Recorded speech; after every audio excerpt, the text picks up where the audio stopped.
Hello learners, എല്ലാവർക്കും ഐപ്ലസിന്റെ മറ്റൊരു വീഡിയോയിലേക്ക് സ്വാഗതം. ഇന്നത്തെ ക്ലാസ്സിൽ നമ്മൾ എക്കണോമിക്സിന്റെ UGC നെറ്റ് ക്വസ്റ്റ്യൻ പേപ്പർ ആണ് ഡിസ്കസ് ചെയ്യുന്നത്. ജൂൺ 2024 നടന്നിട്ടുള്ള എക്സാം, ക്യാൻസൽ ചെയ്തിട്ടുള്ള എക്സാം ആണ്, എല്ലാവർക്കും അറിയാവുന്നതുപോലെ തന്നെ. അപ്പൊ ആ ക്യാൻസൽ ചെയ്ത എക്സാമിന്റെ ക്വസ്റ്റ്യൻ പേപ്പറും അതിന്റെ ആൻസർ കീ ഡിസ്കഷൻ ആണ് ഇന്ന് ചെയ്യുന്നത്. ക്വസ്റ്റ്യൻ വായിക്കാം. നിങ്ങൾ അറ്റൻഡ് ചെയ്തിട്ടുള്ള ക്വസ്റ്റ്യൻ തന്നെ ആയിരിക്കും. അപ്പൊ അതിന്റെ answer എന്താന്നുള്ളതൊന്ന് മനസ്സിലോർക്കുക.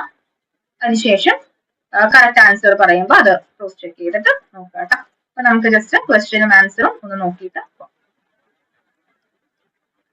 First one, there are several reasons why serial correlation occurs. The reason which does not cause serial correlation is: A. Most time series data exhibits business cycles. B. Researchers may have excluded some important variable from the regression. C. Some variables react with a lag. D. Large variation in the observed explanatory variables.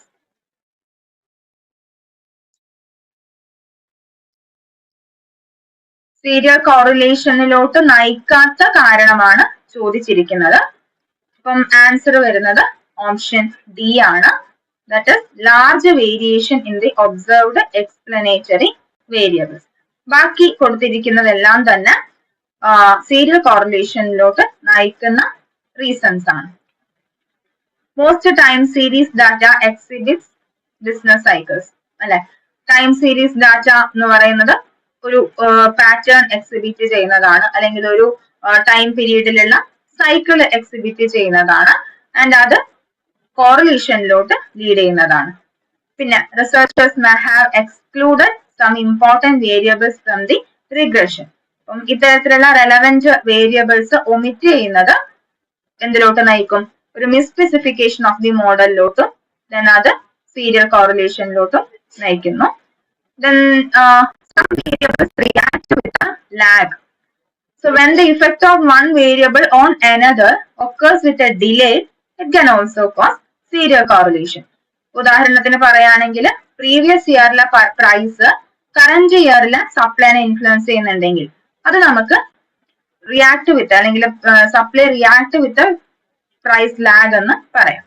So that also leads to serial correlation. Then large variation in the observed explanatory variable. ഇത് ആണ് നമ്മുടെ answer ആയിട്ട് വരുന്നത്. Which does not inherently causes serial correlation. Serial correlation is related to correlation of errors over time, not the variation in the explanatory variables. Then, which of the following correctly depicts the intra-industry trade index T? Options are: option A, T is equal to 1 minus x minus m divided by modulus of x plus m. Option B, T is equal to 1 minus modulus of x minus m divided by x plus m. C, T is equal to 1 minus modulus of x plus m divided by x minus m. And D, T is equal to 1 minus x plus m divided by modulus of x minus m. The correct answer is option D. T is equal to 1 minus modulus of x minus m divided by x plus m. Next is, if the marginal propensity to import is high, then which of the following will be true? First statement, the IS curve is steeper. Second one, it will create currency appreciation. Third one, it will make the LM curve flatter. Fourth one, for each level of income, the interest rate must be high to achieve external balance. And last one, for each level of interest rate, higher income will be generated to achieve BOP equilibrium. Choose the correct answer from the options given below. Options are: option A, 1 and 4 only. Option B, 1 and 2 only. Option C, 1, 2, 3 and 4 only. Option D, 1, 4 and 5 only. IS curve LM curve Basil marginal propensity to import കൂടുന്ന സമയത്ത് എന്താണ് സംഭവിക്കുന്നത്? Which of the following will be true?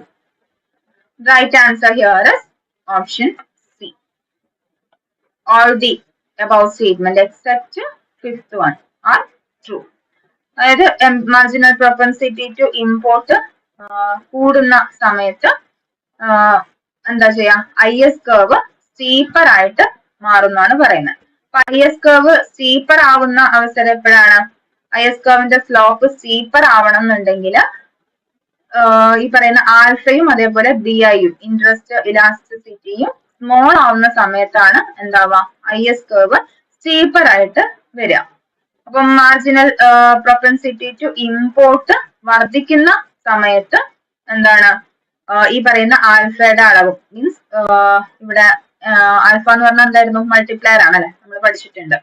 IS curve equation പഠിക്കുന്ന സമയത്ത് പഠിച്ചിട്ടുള്ളതാണ്. അപ്പൊ ആൽഫയുടെ value മൾട്ടിപ്ലയറിന്റെ വാല്യൂ മാർജിനൽ propensity ഇമ്പോർട്ട് കൂടുന്ന സമയത്ത് മൾട്ടിപ്ലയറിന്റെ വാല്യൂ ഉണ്ടാവും, എക്സ്പോർട്ട് കൂടുമ്പോൾ മൾട്ടിപ്ലയർ കൂടും, പക്ഷെ ഇമ്പോർട്ട് കൂടുന്ന സമയത്ത് മൾട്ടിപ്ലയർ സ്മോളർ ആവുന്നു. ആ സമയത്ത് IS curve കൂടുതൽ സ്റ്റീപ്പർ ആവുകയാണ് ചെയ്യാം. ഇനി ആൽഫയുടെ മൾട്ടിപ്ലയറിന്റെ വാല്യൂ ലാർജ് ആവുമ്പോഴോ IS curve മോർ ഫ്ലാറ്റർ ആയിട്ട് മാറും. അതുപോലെ ആൽഫയുടെ വാല്യൂ 0 ആവുമ്പോൾ IS curve വെർട്ടിക്കൽ ആയിരിക്കും. ദെൻ ആൽഫയുടെ വാല്യൂ ഇൻഫിനിറ്റി ആവുമ്പോൾ IS curve ഹൊറിസോണ്ടൽ ആയിട്ടായിരിക്കും വരിക. So first statement is true. Then second one, it will create currency appreciation. So marginal propensity to import വർദ്ധിക്കുന്ന സമയത്ത് എപ്പോഴാണ് ഇമ്പോർട്ട് വർദ്ധിക്കുക? ആൾക്കാരുടെ കയ്യിൽ കൂടുതൽ പൈസ ഉണ്ടാകുമ്പോഴാണ് കൂടുതൽ ഇമ്പോർട്ട് ചെയ്യാനായിട്ട് തയ്യാറാവുക. സമയത്ത് അപ്രീസിയേഷൻ ആയിരിക്കും ഉണ്ടായിരിക്കുക. It will create LM curve flatter. IS curve steeper ആണെങ്കിൽ അത് പിന്നെ ഉള്ള ഒരു ഓപ്ഷൻ അതിനോടൊപ്പം തന്നെ LM curve flatter ആവും, അത് ഫോർ സർട്ടൈൻ ആണ്. പിന്നെ next one, for each level of income interest rate must be high to achieve external balance. പിന്നെ ഈ തേർഡ് മൂന്നെണ്ണം ഷുവർ ആയാൽ തന്നെ നമുക്ക് ഉറപ്പിക്കാം C ആണ് കറക്റ്റ് ആൻസർ എന്നുള്ളത് അല്ലെ. പിന്നെ ഫോർത്ത് ലാസ്റ്റ് വൺ നോക്കുവാണെങ്കിലോ, for each level of interest rate higher income will be generated to achieve BOP equilibrium. But a high marginal propensity to import means that more income is spent on imports, which can worsen the trade balance. To achieve external balance, such as reducing trade deficit, higher interest rate must be required to reduce income and hence imports. External balance achieve ചെയ്യണമെന്നുണ്ടെങ്കിൽ MPI കൂടുതലായിട്ട് നിൽക്കുന്ന സാഹചര്യത്തിൽ അത് എന്ത് ചെയ്യണം? കുറക്കണം. അതിനെന്ത് വേണം? ഇൻട്രസ്റ്റ് റേറ്റ് ഹയർ ആക്കി വെക്കുക. ദെൻ ഹയർ ഇൻട്രസ്റ്റ് റേറ്റ് ആയി കഴിഞ്ഞാൽ ഓട്ടോമാറ്റിക്കലി പിന്നെ എക്സ്പെൻഡിച്ചർ കുറയും, കൂടുതലായിട്ട് സേവ് ചെയ്യാനായിട്ട് തുടങ്ങും. അപ്പൊ അതാണ് അതിന്റെ കറക്റ്റ് ആയിട്ടുള്ള ഓപ്ഷൻ ആയിട്ട് വരേണ്ടിയിരുന്നത്. ഇവിടെ കൊടുത്തിരിക്കുന്നത് റോങ് സ്റ്റേറ്റ്മെന്റ് ആണ്. ലാസ്റ്റ് വൺ കൊടുത്തിരിക്കുന്നത് others are. Next question, which match the list 1 with the list 2. List 1 inflation targeting, natural rate of unemployment, time inconsistency problem, then rational expectation ആണ്. rational expectation. Second list ഉള്ളത് Milton Friedman, Kydland and Prescott, Robert Lucas, JB Taylor. Options കൊടുത്തിട്ടുണ്ട് A4, B1, C2, D3. Then option B, A1, B4, C2 and D3. Option C, A4, B2, C3 and D1. Last option A2, D3, C4 and D1.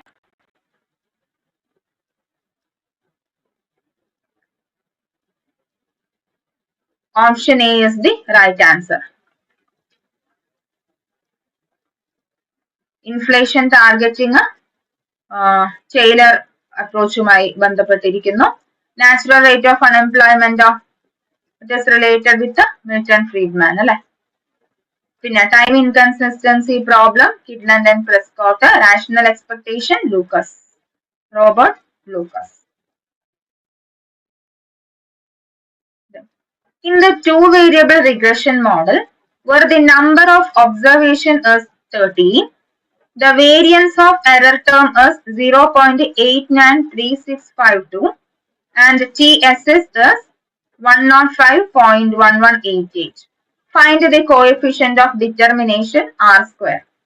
Option A 0.9521, option B 0.9065, option C 0.8681 and option D 0.9345.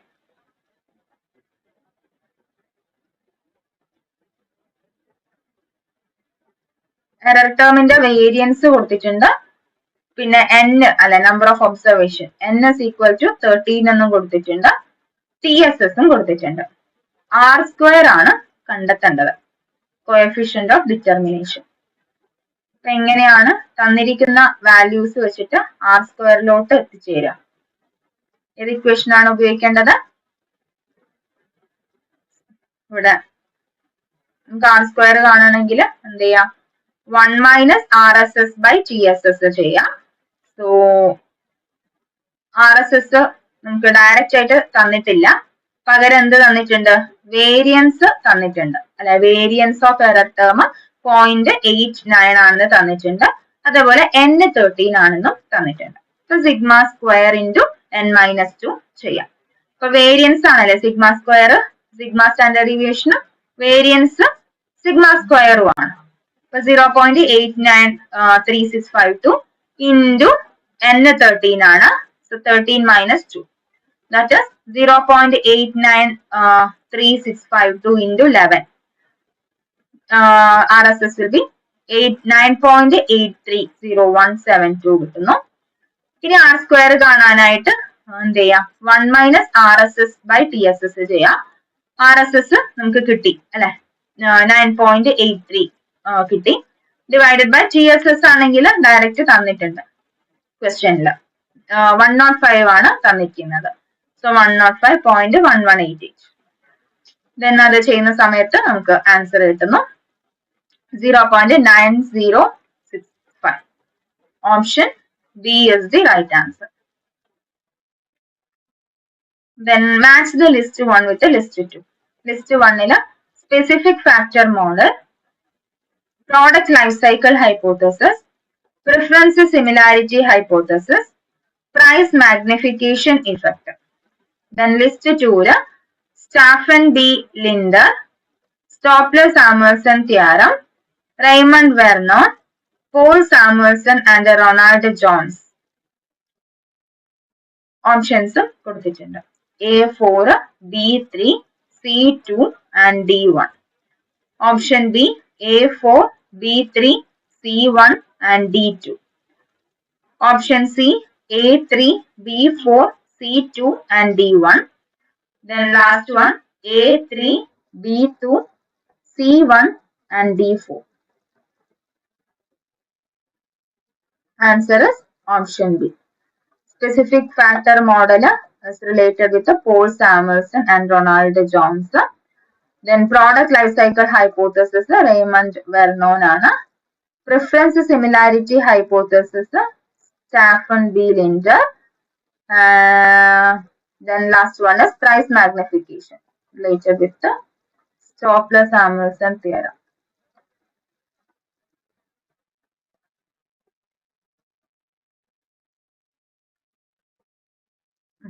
This is the correct answer. The next is arrange the following states with respect to estimates of yield of coir cereals kg per hectare in the year 2021-22 in ascending order. A. Bihar, B. Punjab, C. Tamil Nadu, then D. Assam, E. Gujarat. ഇതിന്റെ answer actually specify ചെയ്തിട്ടില്ല, കാരണം ഇവിടെ നമ്മളോട് coir സിറിയലിന്റെ estimates ഈ estimated yield കാണുന്ന അതിന്റെ ബേസിൽ arrange ചെയ്യാനേ പറയുന്നുള്ളൂ. അത് ഏത് ഡാറ്റയുടെ ബേസിലാണ് ഏത് ഇൻസ്റ്റിറ്റ്യൂഷൻ പബ്ലിഷ് ചെയ്ത ഡാറ്റയുടെ ബേസിലാണ് അല്ലെങ്കിൽ ഏത് അതോറിറ്റിയുടെ അണ്ടറിൽ വരുന്ന ഡാറ്റയുടെ ബേസിലാണ് എന്ന് പ്രത്യേകം എടുത്ത് പറഞ്ഞിട്ടില്ല. അപ്പൊ അതുകൊണ്ട് തന്നെ ഈ ഒരു ക്വസ്റ്റ്യൻ ആൻസർ ചെയ്യാന്നുള്ളതും ബുദ്ധിമുട്ടാണ്. അതുകൊണ്ട് ഇത് നമ്മൾ ആൻസറിൽ ഉൾപ്പെടുത്തിയിട്ടില്ല. സ്പെസിഫൈ ചെയ്തിട്ട് ഏത് ഡാറ്റ പ്രകാരമാണ് എന്ന് പറയാത്തത് കൊണ്ട് തന്നെ. Next, arrange the following rounds of tariff negotiations of GATT sequentially, oldest being the first. A. Dillon round, B. Tokyo round, C. Kennedy round, then D. Geneva round, and E. Tokyo round. Option A, DBEAC. Option B, BDCA and E. Option C, DBACE. And option D, BDACE.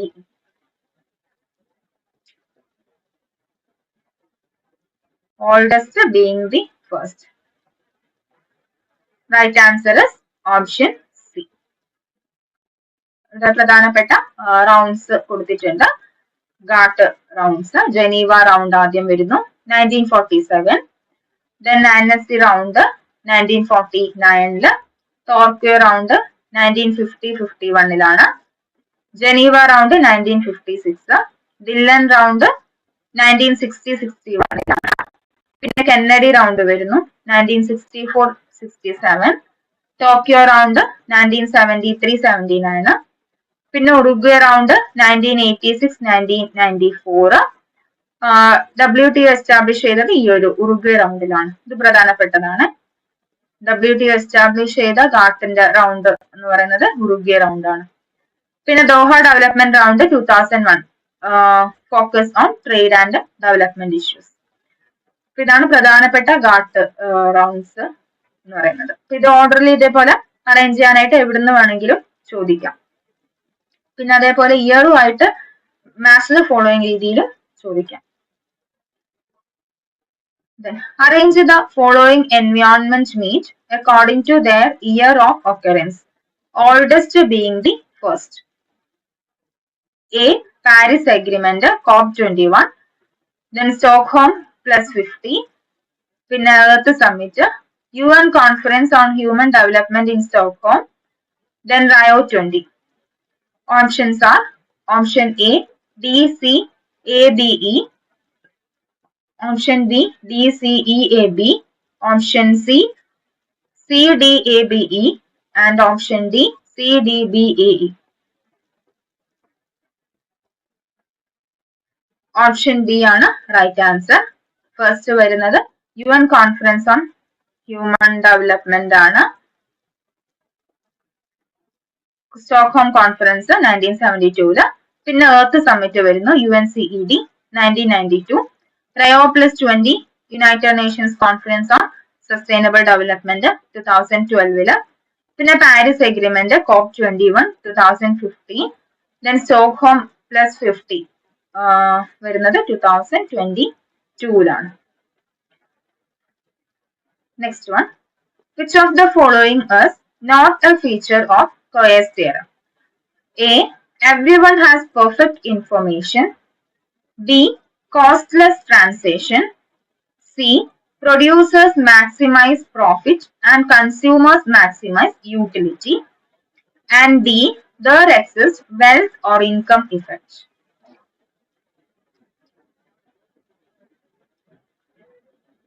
Option D is the right answer. There exists a wealth or income effect.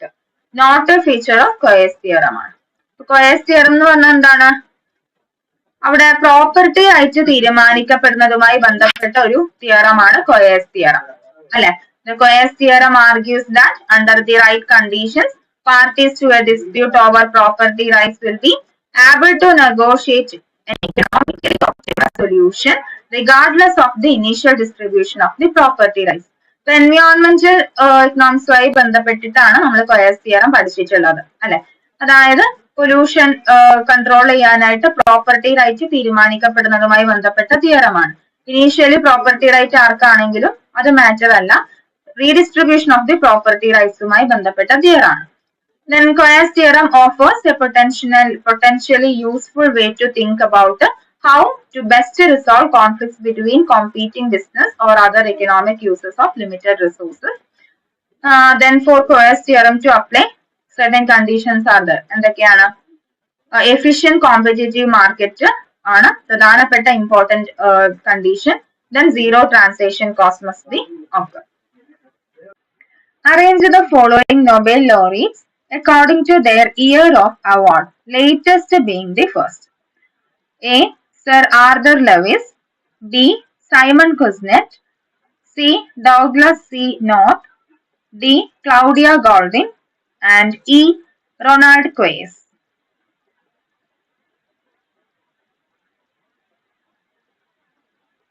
Claudia Goldin എല്ലാവർക്കും അറിയായിരിക്കും അല്ലെ. ആദ്യം തന്നെ D കൊടുത്തിട്ടുണ്ട് എല്ലാ ഓപ്ഷൻസിലും. അതുകൊണ്ട് മാത്രമല്ല നമ്മുടെ റീസെന്റ് ആയിട്ടുള്ള 2023 റീസെന്റ് ആയിട്ട് കിട്ടിയ നൊബേൽ പ്രൈസ് കിട്ടിയ എക്കണോമിസ്റ്റ് ആണ് ക്ലൗഡിയ ഗോൾഡിൻ. അപ്പൊ അത് നമുക്ക് എല്ലാവർക്കും അറിയാവുന്നതാണ്. ബാക്കിയുള്ള കാര്യങ്ങൾ നോക്കിയാൽ മതി. ക്ലൗഡിയ ഗോൾഡിന് നൊബേൽ പ്രൈസ് കിട്ടിയത് ഏത് തിയറിക്കാണെന്നുള്ളതും കൂടെ നോക്കി വെക്കാം. എന്തിനായിരുന്നു? വുമൻസിന്റെ ലേബർ മാർക്കറ്റ് പാർട്ടിസിപ്പേഷനുമായി റിലേറ്റ് ചെയ്യുന്ന തീസിസിനാണ് നൊബേൽ പ്രൈസ് കിട്ടിയിരിക്കുന്നത് അല്ലെ. ഒരു യു ഷേപ്ഡ് കർവ് ആയിട്ടാണ് വുമൻസിന്റെ labour market participation Claudia Goldin represent ചെയ്തിരിക്കുന്നത് അദ്ദേഹത്തിന്റെ തിയറിക്കകത്ത്. തുടക്കകാലത്തിലൊക്കെ, അതായത് മുന്നേ കാർഷിക മേഖലയിലൊക്കെ ജോലി ചെയ്തുകൊണ്ടിരുന്ന സമയത്ത് കൂടുതൽ വുമൻസ് പാർട്ടിസിപ്പേറ്റ് ചെയ്തിരുന്നു ലേബർ മാർക്കറ്റിൽ. പിന്നെ അതിനുശേഷം ഇൻഡസ്ട്രിയൽ ജോബിലോട്ട് വന്നപ്പം, അല്ലെങ്കിൽ ഇൻഡസ്ട്രിയൽ സെക്ടറിലോട്ട് വന്നപ്പം, കൂടുതൽ ഇൻഡസ്ട്രിയൽ സെക്ടർ വികസിച്ചു വന്നപ്പം വുമൻസിന്റെ ലേബർ മാർക്കറ്റ് പാർട്ടിസിപ്പേഷൻ കുറഞ്ഞു. പിന്നെ അതിനുശേഷം പിന്നീട് സർവീസ് സെക്ടറിന്റെ ഗ്രോത്ത് കാരണം വുമൻസ് വീണ്ടും ലേബർ മാർക്കറ്റിലോട്ട് പാർട്ടിസിപ്പേറ്റ് ചെയ്തു എന്നുള്ള രൂപേണ യു ഷേപ്ഡ് കർവ് ആയിട്ടാണ് ഇത്തരത്തിൽ ആദ്യം ഹയർ പാർട്ടിസിപ്പേഷൻ, പിന്നെ ഇൻഡസ്ട്രിയൽ സെക്ടറിന്റെ സ്റ്റാർട്ടിങ്ങിൽ വുമൻസിന്റെ ലേബർ മാർക്കറ്റ് പാർട്ടിസിപ്പേഷൻ കുറഞ്ഞു. പിന്നെ അഗെയിൻ സർവീസ് സെക്ടറിന്റെ കോൺട്രിബ്യൂഷൻ വർദ്ധിക്കാൻ തുടങ്ങിയപ്പോഴത്തേക്കും പാർട്ടിസിപ്പേഷൻ ഇൻക്രീസ് ചെയ്തു.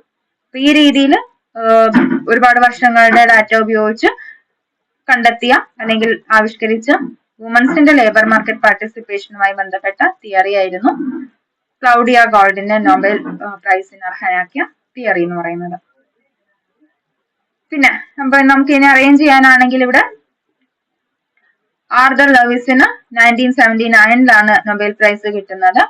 പിന്നെ Simon Kuznets 1971, Douglass C North 1993, Claudia Goldin 2023, then Ronald Coase 1991. അപ്പം റീസെന്റ് ആയിട്ട് കിട്ടിയത് ക്ലൗഡിയ ഗോൾഡിൻ, പിന്നെ വരുന്നത് ഡോഗ്ലസ് സി നോർത്ത് സെക്കൻഡ് വരുന്നു, പിന്നെ വരുന്നത് റൊണാൾഡ് കൊയേസ്, പിന്നെ Arthur Lewis fourth, then fifth Simon Kuznets. In a random arrangement of the letters of the word violent, find the chance of that the vowels I, O, E occupy odd position only. Option A 1/35, option B 4/35, option C 4/42, and option D 3/32. Right answer is option B 4/35. അതിന്റെ steps അടക്കം കൊടുത്തിട്ടുണ്ട്, just ഒന്ന് ഓടിച്ചു നോക്കാം കേട്ടോ. സ്റ്റാറ്റിസ്റ്റിക്സുമായി ബന്ധപ്പെട്ട question ആണ്. ഇപ്പം ടോട്ടൽ അറേഞ്ച്മെന്റ് ഓഫ് വയൽസ്, പിന്നെ ഈ ടോട്ടൽ അറേഞ്ച്മെന്റ് ഓഫ് വയലന്റ് എന്ന വേർഡ്, അപ്പൊ അത് 5.40 കിട്ടി. ദെൻ ഔട്ട് ഓഫ്, അല്ലെങ്കിൽ അതിന്റെ ന്യൂമറേറ്ററിൽ വരുന്ന എലമെന്റ് കാണാനായിട്ട് നമ്മൾ IOE ഓക്കുപ്പൈ ചെയ്യുന്ന പൊസിഷൻസ് ഓഡ് പൊസിഷൻ പ്രകാരം ഉള്ളത് കാണുന്നു. പിന്നെ അങ്ങനെ കറക്റ്റ് പ്രോബബിലിറ്റിയിലോട്ട് എത്തിച്ചേരുന്നു. സ്റ്റെപ്സിലൂടെ ജസ്റ്റ് ഒന്ന് ഗോ ത്രൂ ചെയ്യാം. നെക്സ്റ്റ് ക്വസ്റ്റ്യൻ നോക്കാം. A firm's production function is Q is equal to 12 minus 1/LK of L plus K. The prices of labor, capital and output are 1, 4 and 9 respectively. Find the maximum profit. A, 80, option B, 45, option C, 90 and option D, 105. Maximum and minima കാണാനുള്ള steps വെച്ചിട്ട് maximum profit ഇതിനകത്ത് നമുക്ക് maximum ആണ് കാണേണ്ടത്. So maximum profit കണ്ടെത്താം. Option C ആണ് right answer ആയിട്ട് വരുന്നത് 90. Then which of the following states the gravity model correctly? Options കൊടുത്തിട്ടുണ്ട്. So the correct answer here is option C.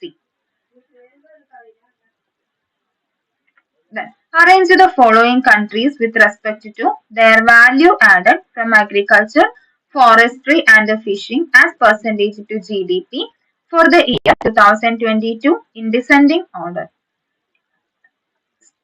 Countries കൊടുത്തിരിക്കുന്നത് China, Bangladesh, India, Nepal and Sri Lanka. Options are option A, D, C, A, E, B. Option B, A, C, B, E, D. Option C, D, C, B, E, A. And option D is E, D, B, A, C.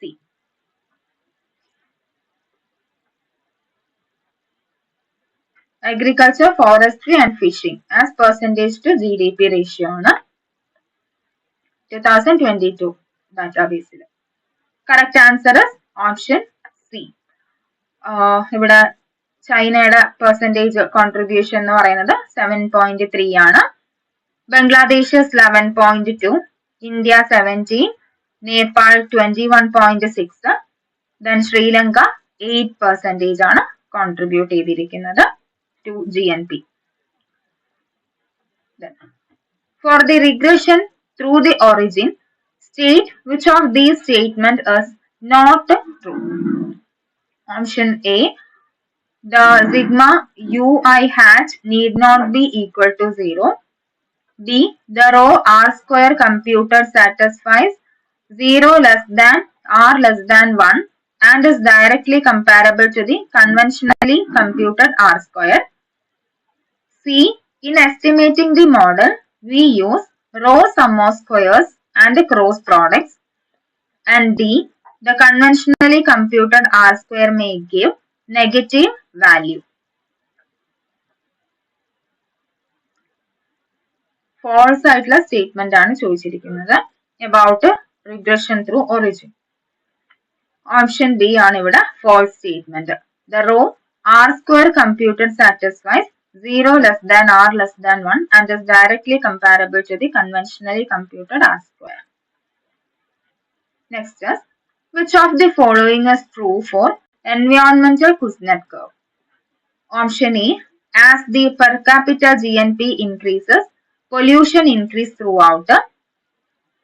B, as the per capita GNP increase, pollution increase up to a point, then start declining.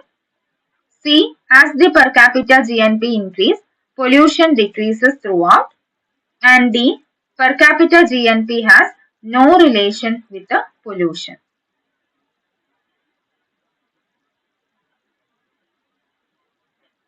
Environmental Kuznets curve ബന്ധപ്പെട്ട statement option B ആണ്. എന്താണ് എൻവയോൺമെന്റൽ കുസ്നെറ്റ് കർവിൽ പറയുന്നത്? അതായത് GNP increase ചെയ്യുന്ന സമയത്ത് ഏതൊരു നാഷണലിന്റെയും different സെക്ടറിൽ നിന്നുള്ള കോൺട്രിബ്യൂഷൻ ഇൻക്രീസ് ചെയ്യുമ്പോൾ, അതായത് എക്കണോമിക് ആക്ടിവിറ്റീസ് കൂടുതൽ നടക്കുമ്പോൾ. അപ്പം എക്കണോമിക് ആക്ടിവിറ്റീസ് കൂടുമ്പം അതിന് കണക്കായിട്ട് പൊല്യൂഷനും കൂടും. പക്ഷെ അത് അപ് ടു എ ലിമിറ്റ് വരെ മാത്രമേ പൊല്യൂഷൻ വർദ്ധിക്കൂ.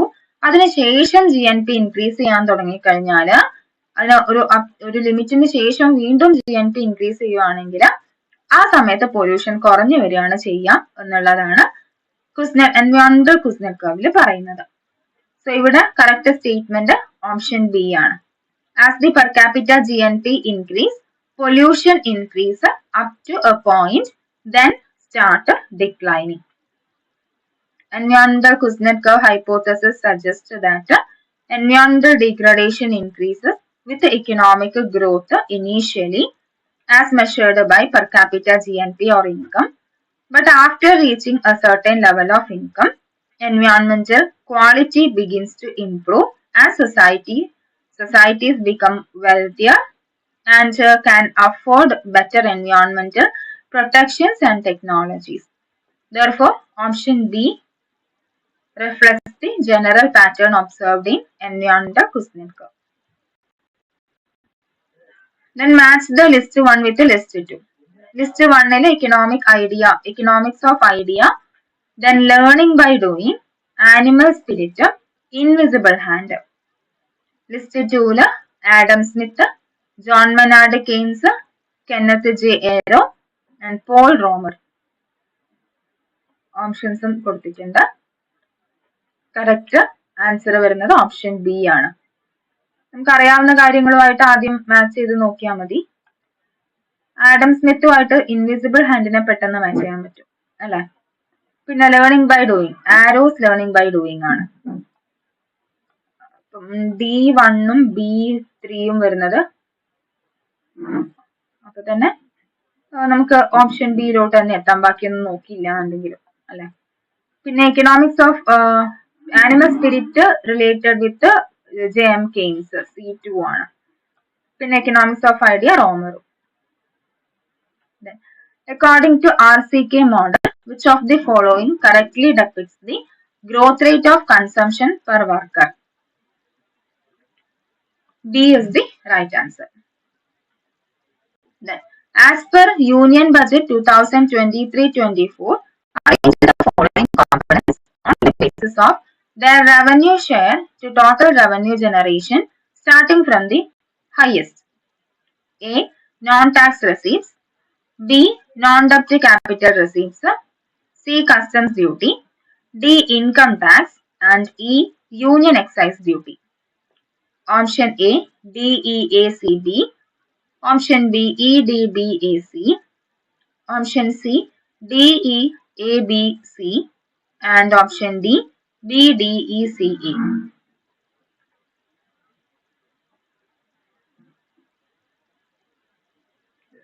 ഇവിടെ കറക്റ്റ് ആൻസർ വരുന്നത് ഓപ്ഷൻ എ ആണ്. നോക്കുകയാണെങ്കിൽ നോൺ ടാക്സ് റെസീപ്റ്റ്സ് 6% ആണ് കോൺട്രിബ്യൂഷൻ വരുന്നത്. ദെൻ നോൺ ഡെപ്റ്റ് ക്യാപിറ്റൽ റെസീപ്റ്റ്സ് 2%, കസ്റ്റംസ് ഡ്യൂട്ടി 4% ആണ് ടോട്ടൽ റവന്യൂയിലേക്ക് കോൺട്രിബ്യൂട്ട് ചെയ്യുന്നത്. Income tax 15%, union excise duty 7%. അപ്പൊ അത്രയാണ് ഉള്ളത്. അടുത്ത ക്ലാസ്സിൽ നമുക്ക് അടുത്ത ഒരു സെഷൻ ക്വസ്റ്റ്യൻ പേപ്പർ ഡിസ്കഷനായിട്ട് കാണാം. Thank you.